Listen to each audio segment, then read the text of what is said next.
एक breaking news आपल्यापर्यंत येते ती बघूया। सीबीआय कडून समीर वानखेडे यांच्यावर गुन्हा दाखल करण्यात आलेला आहे। भ्रष्टाचार प्रकरणी वानखेडेंवर गुन्हा दाखल झालाय। घरावर सीबीआयचा छापा पडल्याची देखील माहिती मिळतेय। आर्यन खान प्रकरणामध्ये वानखेडे हे चर्चेत आलेले होते।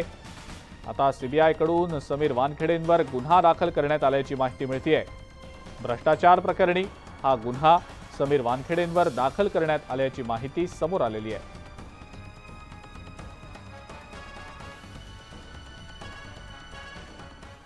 ही अत्यंत महत्त्वाची मोठी घडामोड आपण पाहतो आहोत सध्याची। सीबीआयने समीर वानखेडेंवर गुन्हा दाखल केलेला आहे। भ्रष्टाचार प्रकरणामध्ये हा गुन्हा सीबीआयने वानखेडेंवर दाखल केलाय। त्यांच्या घरावर सीबीआयचा छापा पडल्याची देखील माहिती आहे। आर्यन खान प्रकरणामध्ये वानखेडे खूप चर्चेत आल्याचं देखील आपण पाहिलेलं होतं आणि आता त्यांच्यावर सीबीआय कडून हा गुन्हा दाखल झाल्याची माहिती समोर येते आहे। भ्रष्टाचार प्रकरणी हा गुन्हा समीर वानखेडेंवर दाखल झाल्याचं समजतंय।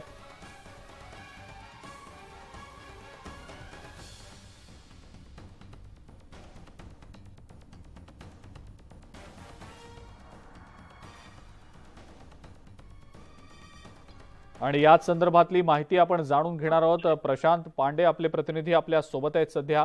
प्रशांत, काय नेमकी माहिती? विजिलन्स जे ऑफिसर आहेत एनसीबीचे, ते या पूर्ण गोष्टीचं इन्व्हेस्टिगेशन करत होते। आपल्याला आठवण असेल की आर्यन खानला जेव्हा समीर वानखेडे एनसीबीचे जेव्हा चीफ होते मुंबईचे, त्यावेळी त्यांनी शाहरुख खानचा मुलगा आर्यन खानला अटक करण्यात आला होता।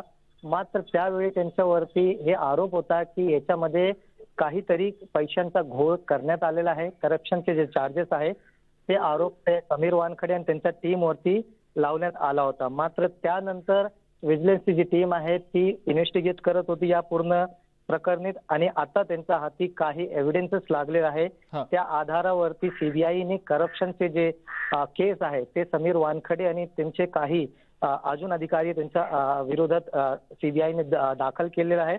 मात्र त्याचसोबत सीबीआय 29 असे जागे आहेत तिथे रेड सुद्धा सीबीआयचा सुरू आहे। आता पुढे आपल्याला पाहावं लागेल की या रेड नंतर सीबीआयच्या हाती काही पुरावे काय पुरावे लागतात आणि पुढे येणाऱ्या दिवसामध्ये समीर वानखेडेलाही सुद्धा सीबीआय इन्क्वायरीसाठी बोलू शकते।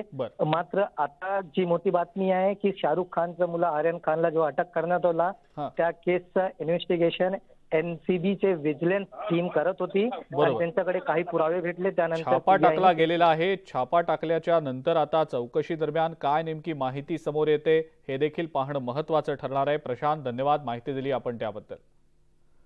एका छोट्याशा ब्रेकची वेळ झाली आहे, लगेचच परत